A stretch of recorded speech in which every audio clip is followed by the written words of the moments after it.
Dari mahasiswa kemarin kita sudah belajar tentang apa? Tentang apa? Hakikat terpadu ya. Dan konsep pembelajaran. Nah, sebagaimana sebuah pembelajaran. Nah, jadi saya mau tanya dulu. Sudah pernah dapat mata kuliah psikologi pendidikan belum? Sudah. Apa aja? Apa yang sudah kalian ketahui? Psikologi anak. Oke. Teori perkembangan kognitif? Sudah. Apa? Coba cermati, kira-kira apa maksud dari gambar itu? Jadi bisa menjelaskan. Apa kira-kira maksud dari gambar ini? Ini adalah sebuah proses belajar. Kasihkan clue-nya. Clue-nya ini merupakan proses belajar. Dia tahu kalau itu waktunya makan. Ya, bagus sekali. Ya. Jadi ini adalah salah satu teori belajar yang paling tua. Namanya teori apa, Riz? Behavioristik, ya. Ya, disebut sama tadi pakai senang. Jadi namanya teori behavioristik, teori belajar perilaku. Jadi seorang guru atau seorang pendidik itu memberikan stimulus, terjadilah sebuah respon. Ya. Ini stimulusnya adalah dikasih lonceng, langsung dikasih makanan. Besoknya anjing ini, ya, cukup dikasih lonceng aja dia udah langsung ngejar. Dikiranya karena itu sudah stimulus respon. Pertanyaannya, apakah layak diterapkan dalam pembelajaran pada manusia? Layak karena suatu kebiasaan yang mungkin berujung baik dan di masa depan. Oke, terima kasih Dul. Dapat lain? Layak atau tidak? Saya Pak. Ya, silakan. Menurut saya layak karena tanpa adanya stimulus tidak akan menemukan respon. Oke, terima kasih. Bagus jawabannya. Purnama. Ya, langsung gabung di kelompok. Ya. Layak. Kalau saya sih ada berjawaban tidak layak kan ya. Wah, kenapa ini? Jadi kalau layak itu sesuai yang dikatakan Ima tadi, di mana stimulus yang mampu yang bisa direspon. Kalau udah tidak layak, nah itu tidak terus seperti ini maka manusia itu tidak bisa berkembang, tidak bisa mengembangkan pola ini. Akhirnya kayak kreativitas saya Pak, hanya monoton terus seperti itu. Jawabannya bagus ya. Jadi sebenarnya ketika kita sesuaikan apa namanya? Ya. Ketika kita sesuaikan dengan kondisi pembelajaran modern saat ini, sebenarnya teori ini sudah jauh sekali ditinggalkan. Kenapa? Karena pembelajaran diharapkan adalah berpusat pada siswa. Kalau teori ini seperti ini, berpusat pada siapa? Guru. Terus sekali operasional atau cara belajar melalui objek-objek yang nyata dan dapat dimanipulasi. Ini stimulus otak agar berpikir melalui interaksi panca indera. Jadi ketika sudah bisa berinteraksi dengan panca indera, maka proses pembelajaran siswa SD itu akan bagus, akan maksimal. Nah, kemudian ciri pembelajaran terpadu berdasarkan teori ini adalah memberikan pengalaman langsung. Konsep yang dipelajari saling berkaitan dengan pengalaman siswa. Nah, itu teori dari sang biasa. Sehingga wujudlah pembelajaran yang konteks. Nah, sekarang itu teori yang pertama. Ada beberapa teori lagi. 1, 2, 3, 4 yang melandasi pembelajaran terpadu. Yang pertama adalah teori konstruktivis. Pernah dengar? Nah, teori Vygotsky. Pernah dengar? Belum? Kemarin siapa? Ini belajar apa? Tapi yang berfokus pada teori pembelajaran pada hasil. Oke. Tapi udah pernah dengar ya? Apa itu teori Vygotsky? Mas semoga bisa belajar lebih dalam ya. Ini yang ketiga teori yang keempat teori kebetulan sekali. Jadi tiap kelompok ini ada laporan. Ya. Jadi tugas kalian yang pertama sekarang adalah tiap kelompok silakan dibagi menjadi ahli yang mana. Ya, misalnya terserah. Jadi ahli konstruktivis. Teman di sebelahnya jadi teorinya Brunner, Vygotsky dan siapa sebutnya. Dan kalian punya ahli di masing-masing. Kemudian ahli ini akan bertemu masing-masing. Ya, ahli misalnya Vygotsky. Ketemu lah sama Deduli tadi. Omongin dah tuh debat dengan apa sih sebenarnya teori Vygotsky itu. Nah, setelah menemukan intisari materi dari masing-masing teori ini, kalian bawa kelompok kalian masing-masing. Nanti saya kasih video analisis. Kalian udah jadi ahli nih. Ya, jadi ada ahli air, ada ahli angin, pengendali tanah, pengendali api. Semua punya jadi pengendali. Nanti ada sebuah video pembelajaran berdasarkan teori keahlian kalian. Paham ya? Sampai situ dulu ya. Paham? Nah, sekarang silakan tentukan dulu pembagian di kelompok. Ya, aku jadi yang ini. Vygotsky cara. Kalian sudah memutuskan tiap ahli dari masing-masing kelompok. Sekarang kalian silakan bertemu dengan kelompok ahlinya masing-masing. Silakan.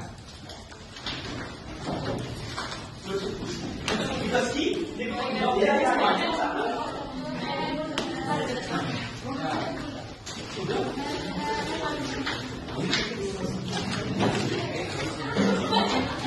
Teori Bandura ini lebih penguatan efikasi diri sih, kemampuan kepercayaan diri.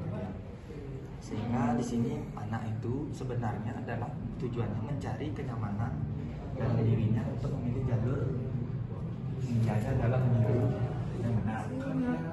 Yang aku dapat juga cara bagaimana dirinya kita sendiri atau bagaimana caranya siswa itu sendiri menghubungkan pengamatan baru dengan pengalaman sebelumnya.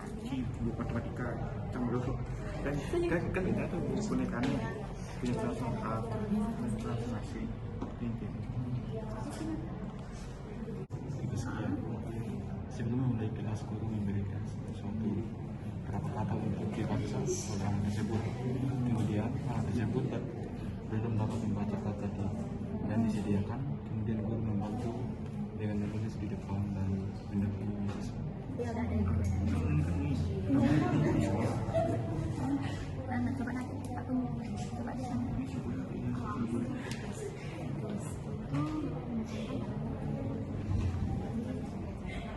Ini kan proses itu terjadi apabila anak itu kooperatif. Kooperatif itu dalam hal bagaimana itu bersedia sama lingkungan sama orang-orang sosial, pendidikan sosial. Siswa dapat menyimpulkan suatu pandangan terhadap suatu objek yang dimana yang dimaksud ini adalah untuk memberikan siswa membangun pengetahuannya sendiri.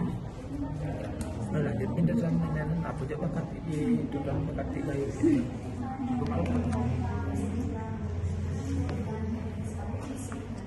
Ini kan ke guru gitu.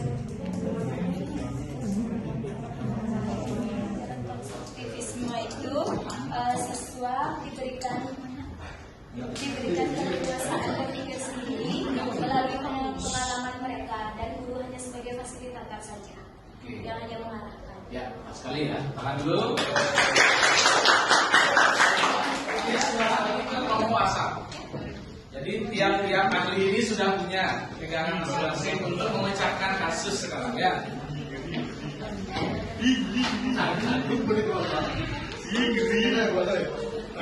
Maksudnya sudah dapat Pak Didi sama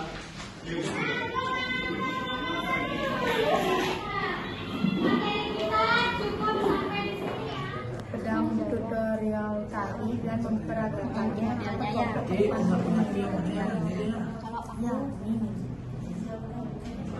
kalau teoriku masih ada pemberian LKPU apa namanya lembar kerja tuh dia kan memecahkan masalah tuh membentuk cara berpikir sistem berarti kemudian ya sama teori analisis jadi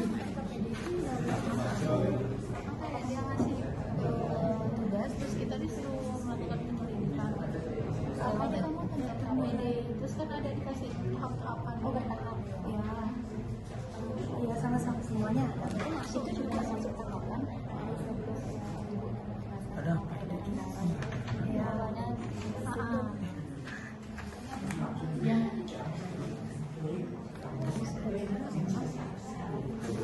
dimana melibat dimana berkaitan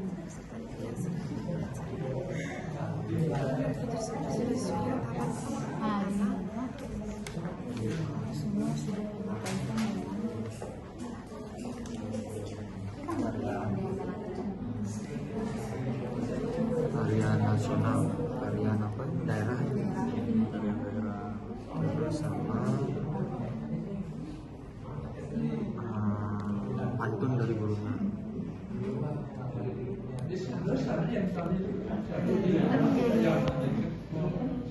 memahami dan mencari tahu. Teori apa kau punya tadi, Anggi? Brunner.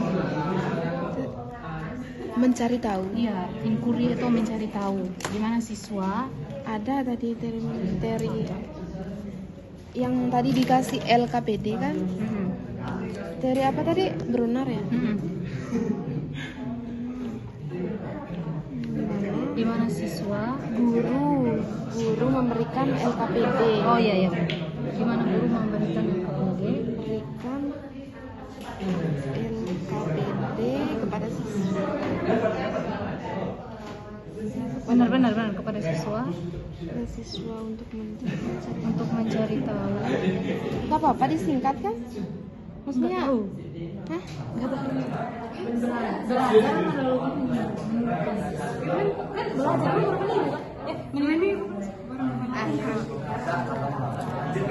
belajar dulu. Siswa diarahkan, enggak. Siswa diarahkan untuk menonton. Pak yang tadi Lalu menunjukkan.